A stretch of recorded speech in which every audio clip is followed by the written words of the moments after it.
توبہ و استغفار کی فضیلت قرآن اور احادیث کی روشنی میں۔ سورہ آل عمران آیت نمبر 135 میں اللہ تبارک و تعالیٰ فرماتا ہے وَالَّذِينَ إِذَا فَعَلُوا فَاحِشَةً أَوْ ظَلَمُوا أَنفُسَهُمْ، اور یہ ایسے لوگ ہیں کہ جب کوئی برائی کر بیٹھتے ہیں یا اپنی جانوں پر ظلم کر بیٹھتے ہیں تو اللہ کا ذکر کرتے ہیں۔ فرمایا کہ جب لوگ ظلم کرتے ہیں، معصیت کرتے ہیں، گناہ کی فوراً بعد ذکر اللہ تبارک و تعالیٰ کا ذکر کرتے ہیں۔ فاستغفروا لذنوبہم، اپنی گناہوں کی بخشش طلب کرتے ہیں اللہ رب العزت سے۔ وَمَن يَغْفِرُ الذُّنُوبَ، اور کون ہے جو گناہوں کو بخشتا ہے؟ إِلَّا اللَّهُ، مگر اللہ تبارک و تعالیٰ کی ذات ہے۔ وَلَمْ يُصِرُّوا عَلَى مَا فَعَلُوا وَهُمْ يَعْلَمُونَ، اور پھر وہ جو گناہ کر بیٹھے تھے ان پر جان بوجھ کر اصرار بھی نہیں کرتے۔ یعنی اس آیت کا مفہوم اور خلاصہ یہ ہے کہ مومن کی صفات میں سے، جس طرح سرکار دو عالم صلی اللہ علیہ وآلہ وسلم نے فرمایا ان ابی ہریرہ رضی اللہ تعالی عنہ ان رسول اللہ صلی اللہ علیہ وآلہ وسلم قال ان المؤمن اذا اذنب كانت نقطة سوداء فی قلبہ، جب کوئی مومن گناہ کرتا ہے تو ان کے دل کے اوپر ایک کالا داغ جو ہے لگایا جاتا ہے۔ اس طرح وہ مفسرین نے لکھا ہے کہ حجر اسود جو ہے، حجر اسود یہ حجر ابیض تھا، یہ سفید پتھر تھا، لیکن انسانوں کی گناہوں کی وجہ سے یہ حجر اسود بن گیا، چونکہ حجر اسود میں اللہ نے یہ کمال رکھا ہے کہ انسانوں کی گناہوں کو کھینچتا ہے۔ جو بندہ بھی حجر اسود کا استلام کرتا ہے، حجر اسود کو چومتا ہے، حجر اسود کے ساتھ محبت کرتا ہے، اللہ تبارک و تعالی ان کی گناہوں کو جھیڑتا ہے، ان کی گناہوں کو معاف فرماتا ہے۔ فرمایا کہ جب انسان ایک گناہ کرتا ہے ان کے دل کے اوپر، فرمایا کانت نقطۃ سوداء فی قلبہ، ان کے دل کے اوپر کالا داغ لگایا جاتا ہے۔ فَإِن تَابَ، اگر گناہ کے بعد وہ اللہ تبارک و تعالی کی طرف رجوع کریں، نادم ہو جائیں، استغفار کریں، اللہ تبارک و تعالی ان کے دل سے اس داغ کو مٹا دیتا ہے۔ فَإِن زَادَ زَادَتْ حَتَّى تَخْلَفَ قَلْبُهُ، فرمایا بعض لوگ ہوتے ہیں گناہ کے اوپر گناہ کرتے ہیں، توبہ اور استغفار کا نام ہی نہیں لیتے، فرمایا کہ ان کا دل جو ہے سارا کی سارا داغدار ہو جاتا ہے۔ جب کالا ہوتا ہے دل، فرمایا کہ پھر دین سے وہ دور ہو جاتا ہے، نماز میں کوتاہی شروع کرتے ہیں، اعمال صالحہ سے۔ فَذَلِكَ الرَّانُ الَّذِي ذَكَرَهُ اللَّهُ فِي كِتَابِهِ، جب انسان گناہ کے اوپر گناہ کرتا ہے، توبہ اور استغفار کا نام ہی نہیں لیتے، نبی آخر زمان محمد مصطفیٰ صلی اللہ علیہ وآلہ وسلم نے فرمایا کہ ان کا مکمل دل داغدار ہوتا ہے، زنگ آلودہ ہوتا ہے۔ اور پارہ نمبر 30 میں اللہ تبارک و تعالیٰ نے فرمایا کلا بل ران علی قلوبہم ما کانوا یکسبون۔ اللہ تبارک و تعالیٰ فرماتا ہے کہ بندہ جو کسب کرتا ہے گناہ کی کسب کی وجہ سے، ران کہتے ہیں زنگ کو، انسان کا دل جو ہے زنگ آلودہ ہوتا ہے۔ اور اسی طرح بخاری شریف میں ایک اور حدیث بھی ہے، نبی علیہ الصلوۃ والسلام نے فرمایا الا ان فی الجسد مضغہ، فرمایا خبردار جسم کے اندر ایک ٹکڑا ہے، ایک حصہ ہے، اذا صلحت صلح الجسد کلہ، فرمایا کہ جب ایک ٹکڑا درست ہوتا ہے، وہ صحیح سمت میں ہوتا ہے، تو جسم کا تمام نظام جو ہے درست ہوتا ہے۔ وَإِذَا فَسَدَتْ فَسَدَ الْجَسَدُ كُلُّهُ، فرمایا کہ جب ایک حصہ فاسد ہوتا ہے تو جسم کا نظام درہم برہم ہوتا ہے۔ فرمایا الا وہی القلب، فرمایا کہ انسان کا وہ دل ہے، اگر دل جو ہے صاف ہے، اس میں طہارت ہے۔ یاد رکھنا چاہیے ایک ہوتی ہے بدن کی دھلائی، بدن جب میل کو چھیل لیتا ہے تو صابن ہم استعمال کرتے ہیں، پانی استعمال کرتے ہیں، ہم بدن کی صفائی کرتے ہیں۔ یاد رکھنا چاہیے ایک ہوتا ہے باطنی طہارت، دل کی صفائی۔ تو سرکار دو عالم صلی اللہ علیہ وآلہ وسلم نے فرمایا کہ دل کی صفائی کے لیے جو بہترین تحفہ ہے وہ استغفار ہے۔ استغفر اللہ، استغفر اللہ کا مطلب کیا ہے؟ استغفار کا مطلب، استغفار یہ عربی لفظ ہے، استغفار کا مطلب ہے بخشش کی طلب، معافی کی طلب، اپنی گناہوں کی معافی اور بخشش کی طلب۔ اور جب ہم کہتے ہیں کہ استغفر اللہ، استغفر اللہ کا مطلب یہ ہے کہ میں اپنی گناہوں کی بخشش طلب کرتا ہوں اللہ سے، کہ اللہ رب العزت میری گناہی صغیرہ کبیرہ، قصدن عمدن سہون خطاً، جو گناہ میں نے کیے، الہی میری گناہوں کو معاف کرو۔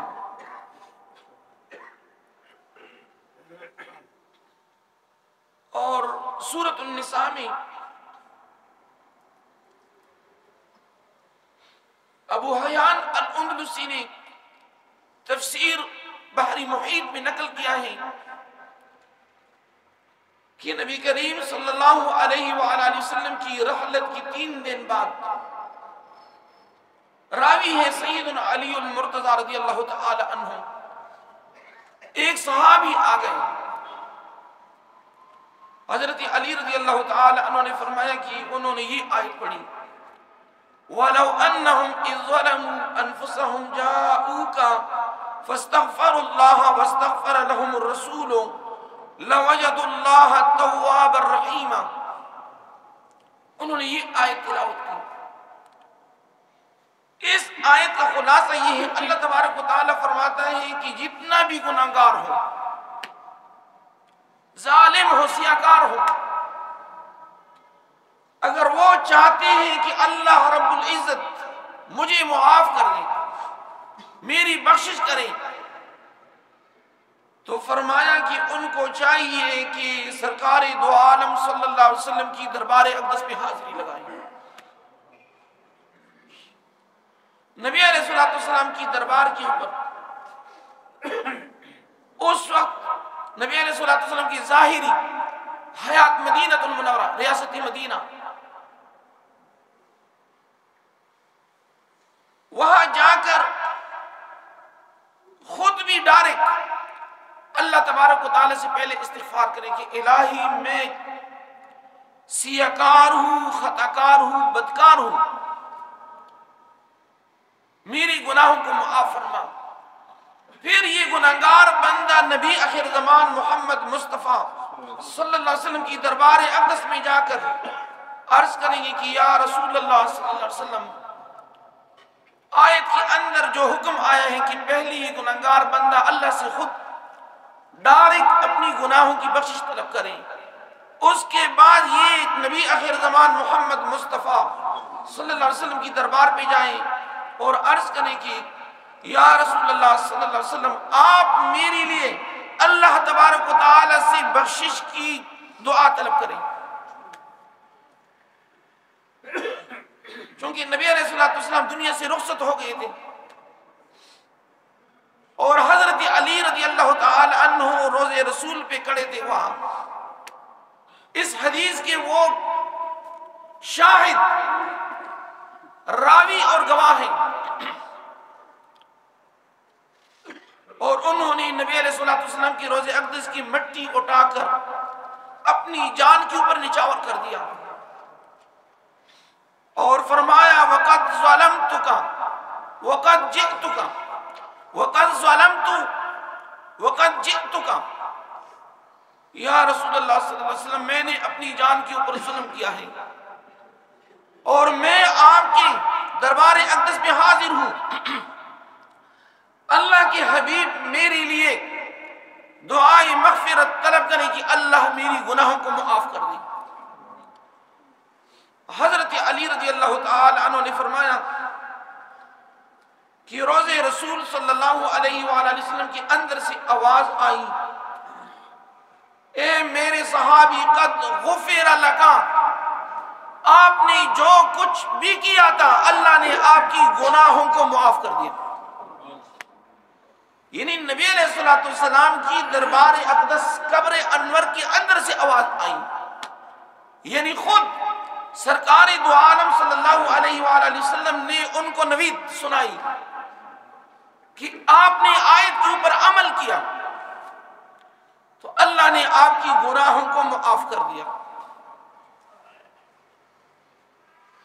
مفتی اعظم پاکستان مفتی محمد شفیع نے معارف القرآن میں لکھا ہے کہ یہ حکم قیامت تک جاری رہے گا۔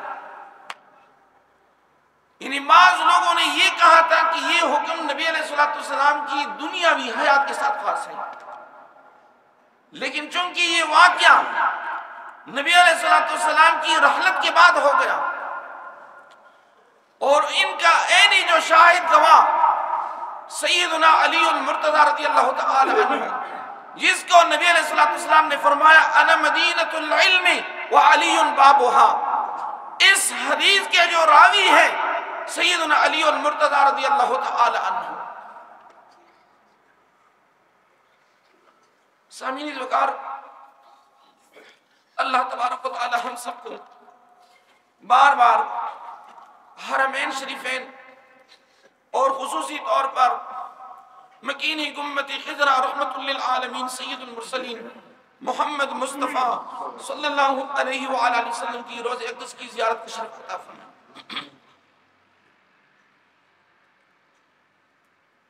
عن انس بن مالک رضی اللہ تعالی عنہ ان النبی صلی اللہ علیہ وآلہ وسلم قال کل بنی آدم خطا وخیر الخطائین التوابون، رواہ ترمذی وابن ماجہ و احمد۔ السلام نے فرمایا کہ تمام جو انسان ہیں بنی آدم،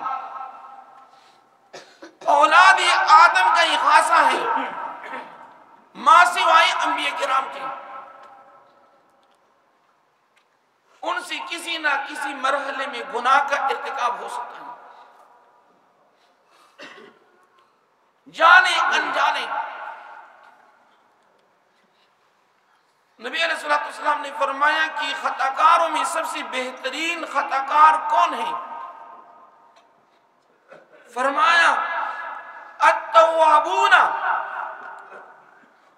جب بھی وہ گناہ کا ارتکاب کرتے ہیں گناہ کی بات فوراً نادم ہوتے ہیں کہ الہی میں سیاکار ہوں، خطا کار ہوں، میری گناہ کو معاف فرما۔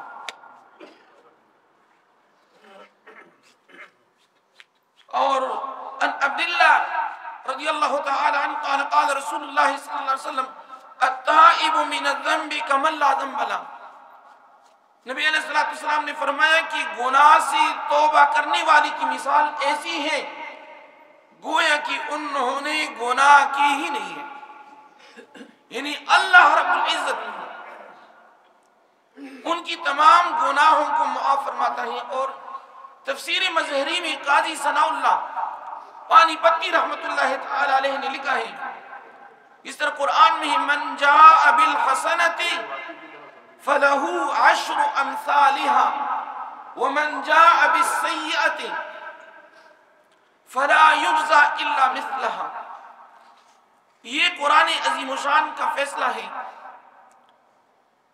اللہ تبارک و تعالیٰ فرماتے ہیں کہ جس نے ایک نیکی کی فَلَهُ عَشْرُ أَمْثَالِهَا، ان کو 10 نیکیوں کا اجر دیا جائے گا۔ یہ اللہ کا فضل و کرم احسان ہے۔ اور فرمایا وَمَنْ جَاءَ بِالسَّيِّئَةِ، جب ہم کوئی گناہ کرتے ہیں فرمایا کہ گناہ ایک ہی گناہ لے کر جاتا ہے۔ تفسیر مظہری نے قاضی ثناء اللہ پانی پتی رحمت اللہ تعالی علیہ نے لکھا ہے کہ اللہ کی شان ہے کہ اللہ نے دائیں کندھے والا کرامن کاتبین، ہم جتنی بھی اعمال کرتے ہیں زبان باتیں کرتے ہیں فجر کی نماز سے لے کر جب جاگتے ہیں عشاء کی نماز تک جو بھی ہم کہتے ہیں جو کرتے ہیں نیک عمل کرتے ہیں بد عمل، اللہ تبارک و تعالیٰ فرماتے ہیں کرامن کاتبین یعلمون ما تفعلون وَإِنَّ عَلَيْكُمْ لَحَافِظِينَ، اللہ نے ہمارے اوپر محافظ مقرر کیے ہیں۔ دائیں کندھے والا فرشتہ یہ ہیڈ ہے۔ جب انسان گناہ کرتا ہے تو بائیں کندھے والا فرشتہ جو کرامن کاتبین ہے ارادہ کرتا ہے کہ میں اس کی گناہ کو لکھ لوں۔ دائیں کندھے والا فرشتہ کہتے کہ نہیں، یہ بندہ ہے مومن، انہوں نے یہ کلمہ پڑھا ہے لا الہ الا محمد رسول اللہ۔ ہو سکتا ہے کہ دل کے اندر یہ اپنی گناہ کے اوپر نادم ہو جائے، اپنی غلطی کا اقرار کریں۔ جب بھی وہ نادم ہوتا ہے تو اللہ تبارک و تعالی صرف محض ندامت کے اوپر ہماری گناہوں کو مٹا دیتا ہے۔ یہ اللہ رب العزت کی کتنی بڑی شان ہے، اور اپنے بندے کے ساتھ اللہ تبارک و تعالی کی محبت کا ایک اعلیٰ معیار ہے۔ سامعین اس وقت عبداللہ ابن عباس رضی اللہ تعالی عنہ رئیس المفسرین، تفسیر کے میدان میں اس کو تمام مفسرین کا سردار کہا جاتا ہے، وہ عبداللہ ابن عباس رضی اللہ تعالی عنہ۔ اور ان کی یہ ذہانت نہیں کی مثال کہ ہم کہیں کہ یہ انہوں نے محنت کیا، نہیں، انہوں نے نبی علیہ السلام کی خدمت کی۔ نبی علیہ السلام نے اپنے سینے اقدس سے اس کو ملایا اور فرمایا اللہم فقہہ فی الدین وعلمہ التاویل، یا الہ العالمین عبداللہ ابن عباس کو علم دین کی فقاہت عطا فرما اور ان کو علم تفسیر کا علم عطا فرما۔ تمام مفسرین کے اندر، صحابہ کرام کے اندر تفسیر کے جو بادشاہ ہیں، سردار ہیں، وہ سیدنا عبداللہ ابن عباس رضی اللہ تعالی عنہ۔ تو غرض یہ ہے کہ معیار جو ہے، معیار یہ عبادت نہیں ہے، ادب و محبت ہے، ادب اور محبت ہے۔ یعنی عبادات سے پہلے جس طرح سبق ہے، یعنی قرآن عظیم الشان کو حفظ کرنا،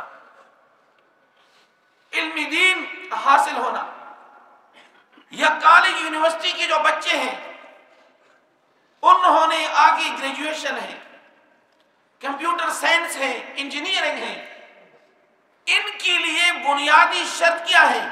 اپنی والدین کی چوکٹ کا جو ادب ہے ان کے اوپر لازم ہے۔ ان کی جو ڈگریاں ہیں،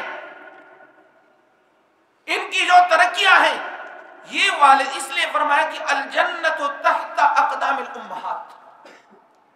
یہ اس لیے اس کی وضاحت کرتا ہوں کہ موجودہ وقت میں سوشل میڈیا کی وجہ سے بہت ساری چیزیں ایسے ہیں کہ نوجوان نسل والدین کو کہتے ہیں کہ آپ کو کیا پتہ ہے، یعنی یہ فیس بک دیکھتے ہیں، فیس بک کے ساتھ تو بندہ عالم تو نہیں ہوتا، اس کے اوپر تو جھوٹی خبریں ہوتی ہیں، غلط خبریں۔ فیس بک کی جو مفتی ہوتے ہیں کوئی مدرسے کے پیچھے نہیں، تو لہذا اور آپ لوگ کوشش کریں کہ اپنے چھوٹے جو بچے ہیں ان کو مساجد کی طرف لے کر آئیں۔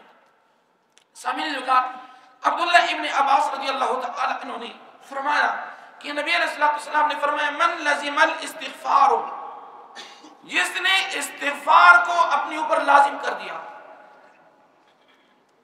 فرمایا جعل اللہ لہ من ضیق مخرجا، اللہ تبارک و تعالی اس کے لیے ہر غم سے نجات دے رہے۔ جس نے استغفار کو لازم کر دیا اللہ ان کی تمام مشکلات کو حل کرے گا۔ وَمِن كُلِّ هَمٍّ فَرَجًا، جو رکاوٹیں ہیں اللہ تبارک و تعالی تمام رکاوٹوں کو دور کرے گا۔ وَرَزَقَهُ مِنْ حَيْثُ لَا يَحْتَسِبُ، اور اللہ تبارک و تعالی انہیں اس مقام سے رزق عطا کرے گا کہ ان کا گمان بھی نہیں ہوگا۔ اور سورۃ الطلاق کی جو آیت ہے اللہ تبارک و تعالی نے فرمایا وَمَن يَتَّقِ اللَّهَ، جو اللہ سے ڈرا، فرمایا یخرج، وَمَن يَتَّقِ اللَّهَ، جس نے تقوی اختیار کیا اللہ تبارک و تعالی ان کے لیے تمام رکاوٹوں کو دور کریں گے۔ وَيَرْزُقْهُ مِنْ حَيْثُ لَا يَحْتَسِبُ، اور ان کو ان مقامات سے رزق عطا کرے گا لا یحتسب، کہ ان کا گمان بھی نہیں ہوگا۔